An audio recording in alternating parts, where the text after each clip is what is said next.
آج وہ کشمیر ہے مجبور و محکوم و فقیر، کل جسے اہل نظر کہتے تھے ایران صغیر۔ کشمیر جنت نظیر، جس کا ذکر سنتے ہی جہاں پر بلند آبشاروں اور خوبصورت چناروں کا تصور ہمارے ذہن میں آتا ہے، وہاں پر بھارتی درندگی کا مکروہ چہرہ بھی ہر ذہن کے پردے پر ابھرتا ہے۔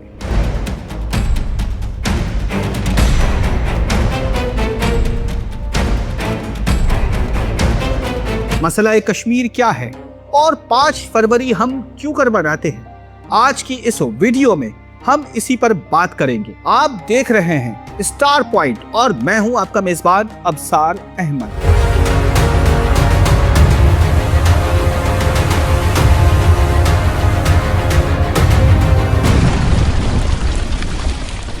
کشمیر جنت نظیر، جو سب سے پہلے مغل شہنشاہ یا تیموری شہنشاہ جلال الدین اکبر کے زمانے میں اسلامی قلمرو کا حصہ بنا۔ وہاں پر شاہ ہمدان نے اسلام کی ایسی تبلیغ کی کہ وہاں کا بادشاہ یا وہاں کا مقامی راجہ زین العابدین مسلمان ہو گیا۔ زین العابدین کے مسلمان ہوتے ہی کشمیر میں اسلام تیزی سے پھیلنے لگا۔ یہاں پر کوئی لشکر کشی نہیں ہوئی، بلکہ صوفیاء کرام کی آمد نے یہاں پر اسلام کو مضبوط بنیادیں عطا کی، اور دیکھتے ہی دیکھتے یہ جنت نظیر خطہ اسلام کا گہوارہ بن گیا۔ کشمیر میں اسلامی تہذیب و ثقافت جاری تھی کہ 1819 میں سکھوں نے یہاں پر قبضہ کر لیا۔ اس وقت چونکہ تیموری بادشاہت کی عملداری تھی، اسی لیے سکھوں نے یہاں پر قبضہ کرنے کے بعد رنجیت سنگھ کی قیادت میں سکھ حکومت قائم کی، جو کہ 1846 تک جاری رہی۔ 1846 میں انگریزوں نے مقامی ہندوؤں کے ساتھ سکھوں کی حکومت کو ختم کیا۔ سردار گلاب سنگھ، جو کہ ایک ہندو سردار تھا، اس کو محض 75 لاکھ چاندی کے سکوں میں انگریزوں نے کشمیر فروخت کر دیا۔ اس طرح وادی کشمیر میں وہاں کے عوام کے انگریزوں نے ایک ہندو سردار کو بیچ دی اور اس کے ساتھ ایک معاہدہ کیا جو کہ معاہدہ امرتسر کہلاتا ہے۔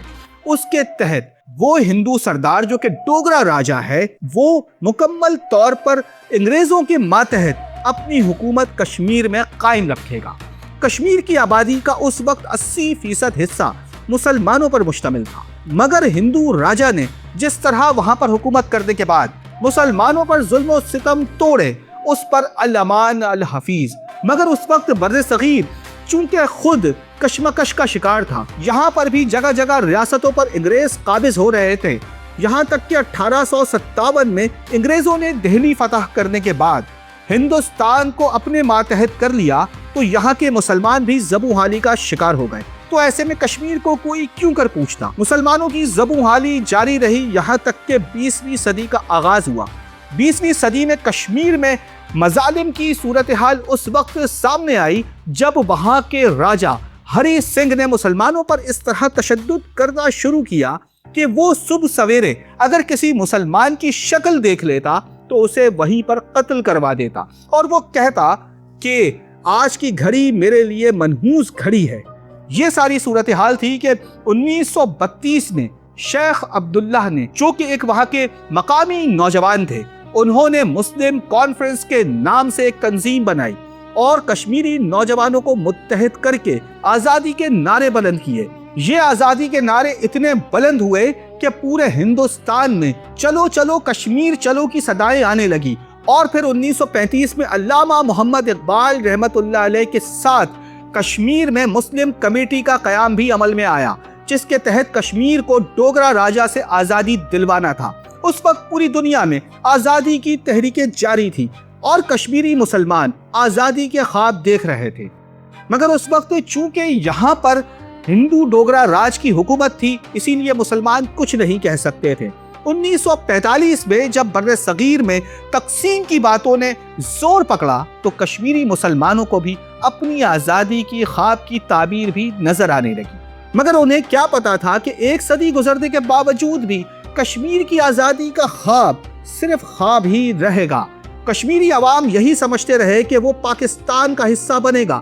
قائد اعظم محمد علی جناح رحمت اللہ علیہ بھی کشمیر گئے تو کشمیر کے نوجوانوں نے पाकिस्तान का मुजव्विज़ा परचम कायदे आज़म रहमतुल्लाह अलैह को पेश किया और ये बताया कि कश्मीर के अवाम पाकिस्तान के साथ हैं। 14 अगस्त 1947 को जब इंडिया और पाकिस्तान दोनों ही आज़ाद हुए तो कश्मीरी अवाम यकीनी तौर पर पाकिस्तान के साथ थे। रिवायात में इस तरह भी आता है कि 15 अगस्त 1947 की सुबह महाराजा हरी सिंह ने पाकिस्तानी परचम को सलामी भी दी, क्योंकि राजा जानता था कि अक्सरियत की वजह से कश्मीर पाकिस्तान का लाजमी हिस्सा बन जाएगा। उस मौके पर कायदे आज़म मोहम्मद अली जिन्नाह रहमतुल्लाह अलैह ने वाज़े तौर पर फरमा दिया था कि कश्मीर पाकिस्तान की शहरग है, और क्योंकि शहरग है कि हमारे दरिया उसी कश्मीर की वादी से आते हैं। तिब्बत से निकलने वाला दरियाए सिंध कश्मीर के चनारों और आबशारों को धोता हुआ पाकिस्तान में दाखिल होता है और फिर अपना तमाम तर खजाना बहीरे अरब की नज़र कर देता है। क्योंकि कश्मीर में अक्सरियत मुसलमानों की थी और तकसीम के फार्मूले के मुताबिक जो भी रियासतें आज़ाद रहना चाहें आज़ाद रह सकती हैं, और अगर कोई इंडिया के साथ शामिल होना चाहे तो वो शामिल हो सकता है, और जो पाकिस्तान के साथ शामिल होना चाहे तो उसे भरपूर इजाज़त है। मगर ये तमाम तर फैसले होंगे वहाँ की आवाम के मुताबिक। कश्मीर के 80% मुसलमान पाकिस्तान के हक में पहले ही मौजूद थे। वहाँ पर चौधरी गुलाम अब्बास, सरदार इब्राहिम और शेख अब्दुल्लाह जैसी शख्सियात भी मौजूद थी। मगर फिर हालात अचानक ही करवट लेते हैं। होता कुछ यूं है कि रेड क्लिफ फार्मूले के तहत जब तकसीम अमल में आती है तो रेड क्लिफ गुरदासपुर का इलाका भारत के सपुर्द कर देता है, जो कि यकीनी तौर पर पाकिस्तान के हिस्से में आना चाहिए था। गुरदासपुर कश्मीर जाने वाली एक अहम सप्लाई लाइन थी। जैसे ही गुरदासपुर भारत को मिलता है, भारत की ललचाई हुई नजरें कश्मीर की तरफ देखने लगती हैं। शेख अब्दुल्लाह जो उस वक्त पाकिस्तान के हामी बने हुए हैं, मगर थोड़ा सा पीछे चलिए, सन है 1939 यानी 1939। शेख अब्दुल्लाह अचानक अपना मिजाज तब्दील करते हुए मुस्लिम कौमियत की बजाय सेकुलर माइंडसेट की तरफ आते हैं, और वो मुस्लिम कॉन्फ्रेंस के बजाय नेशनल कॉन्फ्रेंस का कयाम अमल में लाते हैं। और उस वक्त वो नेहरू के फलसफे से मुतासिर हो चुके हैं। पाकिस्तान जैसे ही आजाद होता है, कश्मीर पाकिस्तान का लाजमी हिस्सा बनने वाला है। मगर ऐसे मौके पर सरदार वल्लभ भाई पटेल और पंडित जवाहरलाल नेहरू शेख अब्दुल्लाह से मिलते हैं और कहते हैं कि बजाय पाकिस्तान जाने के तुम एक अलग कश्मीरी रियासत के कयाम का हिस्सा बनो और वहां के बानी तुम कहलाओगे। बेचारे सीधे सादे शेख अब्दुल्ला भारत की बात मान लेते हैं और भारत के साथ मुआहदे पर दस्तखत कर देते हैं। इस मौके पर हरी सिंह, जिसे अब अपना इख्तिदार खतरे में नजर आ रहा है, वो परेशान हो जाता है और यहाँ पर पाकिस्तान कश्मीर का मुतालबा करने लगता है कि यहाँ पर फौरी तौर पर हक़ खुद इरादियत के लिए वोटिंग करवाई जाए और कश्मीर को पाकिस्तान के साथ शामिल किया जाए। मगर मसला वहां पर गंभीर होता है जब शेख अब्दुल्ला कश्मीर की मुकम्मल आज़ादी का ऐलान कर देते हैं। भारत शेख अब्दुल्ला को कश्मीरी रहनुमा और जमहूर की आवाज़ बताते हुए कश्मीर का साथ देता है। ऐसे मौके पर पाक फौज और मकामी कबाइली अफराद कश्मीर की आज़ादी के लिए वादी में दाखिल हो जाते हैं। अब सूरत हाल ये है, हरी सिंह भारत से मुआहिदा करता है और भारत को हमले की दावत देता है। भारत अपना पूरा लाओ लश्कर लेकर कश्मीर की तरफ चढ़ आता है। शेख अब्दुल्लाह को बताया जाता है कि तुम ही इसके बानी होगे। शेख अब्दुल्लाह भी भारत के तरफदार हैं। अब सूरत हाल इतनी गंभीर हो चुकी है कि भारतीय फौज के साथ कुछ तादाद मुसलमानों की भी है और सामने भी मुसलमान हैं। बहरहाल पाक फौज मुकाबला करती है और कश्मीर का एक बड़ा हिस्सा आज़ाद करवा लेती है, जो कि आज आज़ाद कश्मीर के नाम से हमारी एक ज़ेरी रियासत है। मगर अभी पाकिस्तान ने कश्मीर को, जो भारतीय मकबूजा कश्मीर है, उसको तस्लीम नहीं किया, बल्कि ये कहा जाता है कि ये मुतनाज़ा इलाका है, ये भी पाकिस्तान में शामिल होना चाहिए। कश्मीरी अवाम पाकिस्तान के साथ है। मगर यहाँ पर तो कुछ और सौदा हो चुका है। महाराजा हरी सिंह 26 अक्टूबर 1948 को भारतीय फौज को बुलाने के बाद फरार हो जाता है।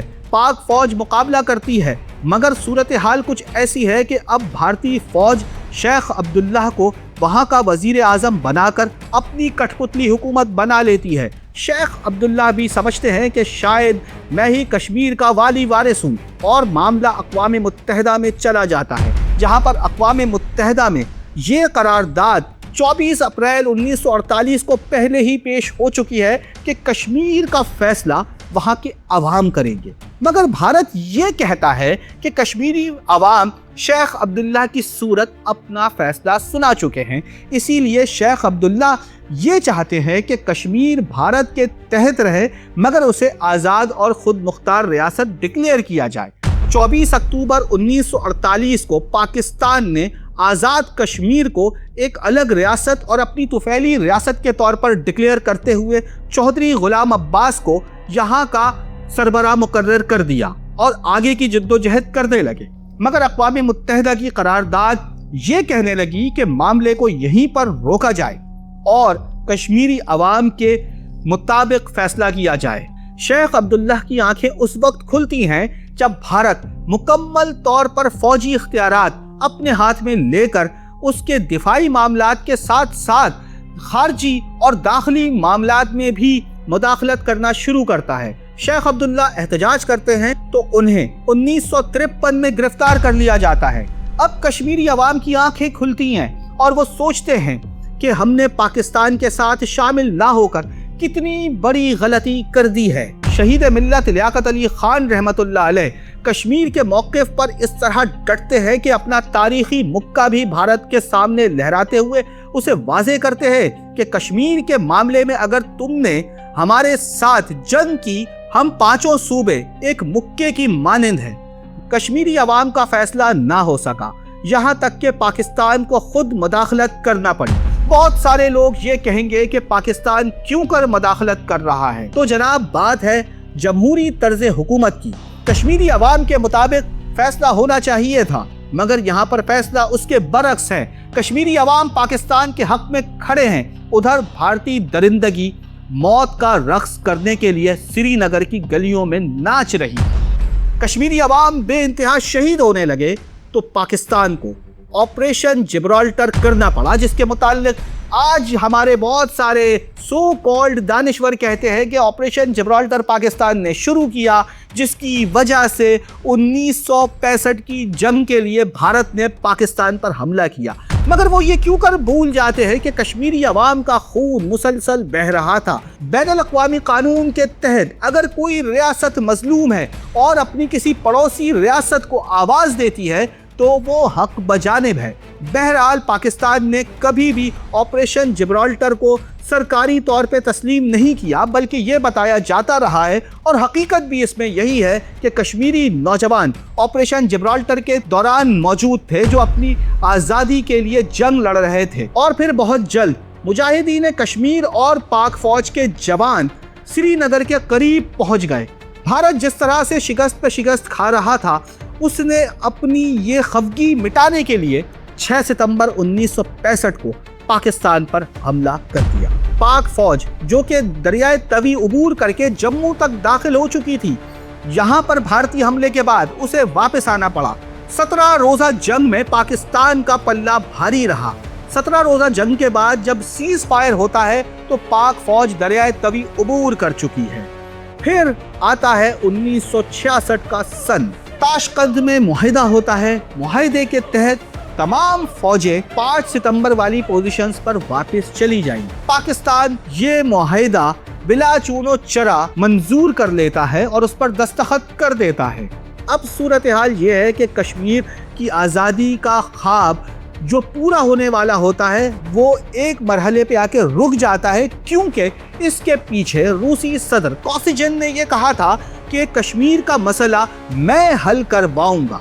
जी हाँ, रूसी सदर कहते हैं कि अफहाम और तफहीम के जरिए ये मसला हल हो जाएगा। बहरहाल अभी आप लोग जंग बंद करें।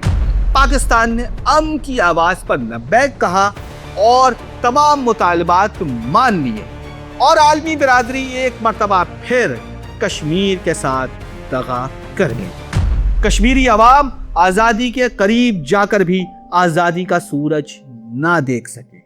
अब सूरत हाल यह है कि 1969 तक यूं ही मामला रहता है। 1969 में कश्मीरियों पर एक मर्तबा फिर भारत अपना रियासती जबर करना शुरू करता है तो वहां के अवाम फिर उठ खड़े होते हैं और ये मामला 1971 की जंग तक मुहित हो जाता है।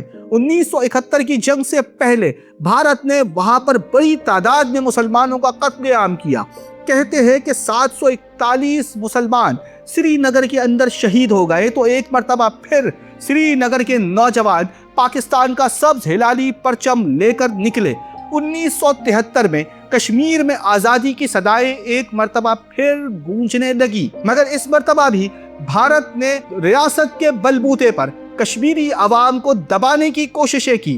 पाकिस्तान एक मर्तबा फिर अक़वाम मुत्तहिदा में गया। अक़वाम मुत्तहिदा को वो तमाम करारदादें याद दिलवाई जो 1948 से लेकर 1953 तक पेश की जाती रही, मगर अक़वाम आलम हमेशा की तरह सोती रही। फिर 1976 में पाकिस्तान में पहली मर्तबा यौम यकजहती कश्मीर मनाया गया, मगर वो सिर्फ एक दिन का था जिसमें भारत की रियासती गुंडागर्दी के खिलाफ पाकिस्तान ने बैनुल अक़वामी फोरम पर आवाज उठाई। भारत ने उसके बाद कश्मीर में उससे कबल जब शेख अब्दुल्लाह की हुकूमत कायम थी तो वहां पर एक आर्टिकल 370A नाफिज किया जिसके तहत कोई हिंदू कश्मीर में अपनी प्रॉपर्टी नहीं ले सकता और जो वहां पर गालिब अक्सरियत मुसलमानों की है वही गालिब अक्सरियत रहेगी। इस छोटे से लॉलीपॉप पर शेख अब्दुल्ला साहिब बिक गए। दोबारा कश्मीर में आजादी की लहर कब शुरू होती है, इसके लिए हमें 1987 में जाना पड़ेगा। भारत ने कश्मीर को अपना एक खुद मुख्तार सूबा डिक्लेयर कर दिया था जहां पर वो अपनी कठपुतली हुकूमत के जरिए हुकूमत कर रहा था। 1987 में जब कश्मीर में इलेक्शन हुए तो वहां मुस्लिम कॉन्फ्रेंस भारी अक्सरियत से जीत रही थी, मगर भारत ने एक मर्तबा फिर जमहूरी निजाम पर डाका डालते हुए धांधली करवाई और मुखालिफ पार्टी भारत नवाज पार्टी को कामयाब करार दिलवा दिया। ये सुनते ही पूरी वादी में आग लग गई। 1979 में बेशुमार कश्मीरी नौजवान सरों से कफन बांधकर मैदान अमल में आए और उन्होंने अब नहीं तो कभी नहीं की पॉलिसी पर अमल करते हुए भारतीय तंसीबात को निशाना बनाया, जिसके जवाब में भारत ने श्रीनगर में मुसलमानों का बेइंतहा कत्लेआम किया जिसमें 4000 से जायद कश्मीरी शामिल थे। कई खवातीन का वहां पर रेप हुआ, कई बच्चों को जिंदा जला दिया गया। ये सब कुछ भारतीय फौज की सरपरस्ती में हो रहा था। पाकिस्तान ने इस मौके पर आवाज उठाई और 27 नवंबर 1989 को होने वाले कत्लेआम के जवाब में अक़वाम मुत्तहिदा का दरवाजा खटखटाया। उस मौके पर पाकिस्तान ने अक़वाम आलम को खबरदार किया कि अगर कश्मीर का मसला हल नहीं होता तो खित्ते में अमन और सुकून नहीं आ सकता। इसीलिए आलमी बिरादरी फौरी तौर पर कश्मीर में हक़ खुद इरादियत का जो निज़ाम है वो कायम करवाए और वहाँ के अवाम से खुद उनकी राय ली जाए। उस मौके पर जमात इस्लामी पाकिस्तान के सरबरा काजी हुसैन अहमद ने 5 फरवरी को यौम यकजहती कश्मीर मनाने का ऐलान किया, जिसको मुस्लिम लीग नून की हुकूमत पाकिस्तान ने भी तस्लीम किया और फिर 5 फरवरी 1990 को मुल्क भर में यौम यकजहती कश्मीर मनाया गया। इस मौके पर आज़ाद जम्मू कश्मीर और मकबूजा कश्मीर के पुल के दरमियान इंसानी हाथों की जंजीर बनाई गई और कश्मीरियों को ये बताया गया कि हम सब एक हैं और यहाँ पर वही तराना गूंजता रहा, मेरे वतन तेरी जन्नत में आएंगे एक दिन, सितम शुआरों से तुझको छुड़ाएंगे एक दिन। ये सिर्फ तराना नहीं बल्कि वादी का नारा बन चुका था। फिर भारत ने इसके जवाब में कश्मीरियों पर वो जुल्म और सितम किए कि आज तारीख के मुताबिक, जी हाँ आज तारीख के मुताबिक जो पाकिस्तान के पास आदाद शुमार हैं 8 लाख कश्मीरी अपनी जानें दे चुके हैं। मगर फिर 1999 का साल आता है जब पाकिस्तान और भारत के दरमियान तीसरी जंग कारगिल के महाज पर होती है। उस मौके पर भी कश्मीरी अवाम एक मर्तबा फिर आज़ादी के लिए निकले, मगर एक मर्तबा फिर आलमी ताकतों ने उन्हें दबा दिया। फिर सूरत हाल आगे बढ़ती है, यहाँ तक के सन 2016 और 17 में एक मर्तबा फिर कश्मीर से आज़ादी की आवाज़ें तेज तर होने लगती हैं, जहाँ पर एक पढ़ा लिखा नौजवान बुरहान मुजफ्फर वानी वो निकलता है और कश्मीरियों को झंझोड़ कर पाकिस्तान का तरफदार बनाता है और पूरा कश्मीर कश्मीर बनेगा पाकिस्तान के नारों से गूंज उठता है। इस मौके पर सैयद अली गिलानी मुस्लिम कॉन्फ्रेंस के रहनुमा हैं। अगर मैं कहूं कि नेल्सन मंडेला से भी ज्यादा ताकतवर वो शख्सियत है तो बेजान नहीं होगा, क्योंकि नेल्सन मंडेला ने भी जेल में वक्त काटा और सैयद अली गिलानी ने भी जेल में वक्त काटा। मगर अफसोस कि सैयद अली गिलानी अपने ख्वाब की ताबीर नहीं देख सके और आज भी कश्मीरी आवाम पाकिस्तान की तरफ देखते हैं। यौम यकजहती कश्मीर के मौके पर स्टार पॉइंट की इस वीडियो का जो मगज है वो अब आ रहा है। बड़ी अहम बात है, क्योंकि कहते हैं पाकिस्तान को दिल की निगाह से देखना चाहिए। बहुत सारे मामलात ऐसे हैं जिनका ताल्लुक अकल से नहीं है, दिल से है और अहले नजर की निगाह से है। पाकिस्तान जब कायम हुआ तो तू आया वजूद में उस दिन जिस शब उतरा कुरान, तो कुछ ना कुछ तो है पाकिस्तान में। तो अब हम कश्मीर की तरफ चलते हैं। कश्मीर के बगैर पाकिस्तान अधूरा है। ये मामला जहां सबबी है वहां अददी भी। वो कैसे, मैं आपको बताता हूं। इसमें आप नंबर है वो याद रखिए 5, चूंकि अरकान इस्लाम है 5। अब इसी 5 के साथ मैं आपको आगे लेके चलता हूं। पाकिस्तान के लिए तहरीक का आगाज होता है तो वो है 23 मार्च, जब हमने तहरीक पाकिस्तान की बुनियाद डालते हुए मंजिल की तरफ सफर करना शुरू किया। करारदाद पाकिस्तान पेश करके तो 3 और 2 बनते हैं 5। पाकिस्तान आजाद हुआ 14 अगस्त को। 4 और 1 कितने बनते, आप ही बताएं। यकीनन आपका जवाब होगा 5। अब जब पाकिस्तान बन गया तो इसके थे 5 सूबे बशमूल बंगाल के। उनके सूबाई दारुल हुकूमत की तरफ जाइए, हुरूफ गिनिए। कराची के हुरूफ है 5, पेशावर के हुरूफ है 5, लाहौर के हुरूफ है 5, कोयटा के हुरूफ है 5 और यहां तक के ढाका के हुरूफ भी थे 5। अब 1 निकल गया। तस्वीर कुछ अधूरी अधूरी सी महसूस हो रही है। कुछ तो वजह है इन 5 में, कुछ तो वजह है 5 में। दिल की निगाह से देखें तो अब कश्मीर के हुरूफ गिने तो कितने आते हैं, 5। और इत्तफाक कहिए या इसे ताईद इज़्ज़ी कहिए कि हम भी मना रहे हैं कश्मीर डे 5 फरवरी को। तो कश्मीर का मामला अददी भी है, सबबी भी है कि और हम यही कहते आ रहे हैं, भारत को हमेशा यही बावर करवाते रहेंगे कि कश्मीर था पाकिस्तान, कश्मीर है पाकिस्तान, कश्मीर रहेगा पाकिस्तान। और मकबूजा वादी में हमारे जो मुसलमान भाई देखते हैं या जिनके दिलों में पाकिस्तान से मोहब्बत है, दुनिया के वो तमाम लोग, वो भी याद रखें पाकिस्तान ना मौक़िफ़ से पीछे हटा है ना हटेगा। और हर आने वाला दिन इंशाअल्लाह हम पाकिस्तानी इस बात का यादा करते हैं कि जब तक हम कश्मीर को नहीं लेंगे हम चैन से नहीं बैठेंगे। गो के इस वक्त शोर शराबा है, मीडिया का शोर शराबा है, कुछ ऐसे पॉकेट्स भी मौजूद हैं जो ये कहते हैं कि कश्मीर का मामला अब एक तरफ होना चाहिए, मगर यह मामला अपनी सालमियत का है, ये मामला अपने वजूद का है, ये मामला अपनी शहरत का है। तो इसी आज़म के साथ कि कश्मीर बनेगा पाकिस्तान, स्टार पॉइंट से अपने मेजबान अबसार अहमद को इजाजत दीजिए। अल्लाह।